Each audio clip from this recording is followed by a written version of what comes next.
সাহরি হলো রোজার জন্য শরীরকে প্রস্তুত করার একটি গুরুত্বপূর্ণ অংশ। এ সময় এমন খাবার খাওয়া উচিত যা দীর্ঘক্ষণ শক্তি যোগায় এবং শরীরকে হাইড্রেটেড রাখে।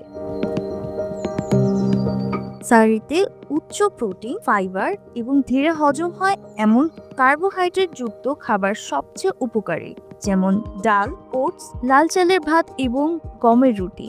এগুলো শরীরে ধীরে ধীরে শক্তি সরবরাহ করে, ফলে দীর্ঘক্ষণ ক্ষুধা অনুভব হয় না।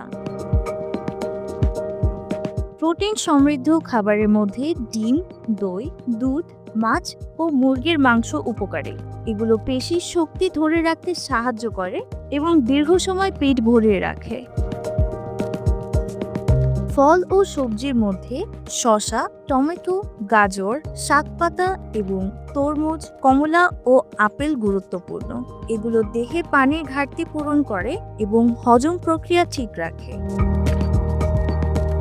সাহরিতে বাদাম ও চিয়া সিডের মতো স্বাস্থ্যকর ফ্যাটও রাখা ভালো। এগুলো মস্তিষ্কের কার্যকারিতা বাড়ায় এবং দীর্ঘক্ষণ এনার্জি দেয়। পানি শূন্যতা এড়াতে পর্যাপ্ত পানি পান করা জরুরি।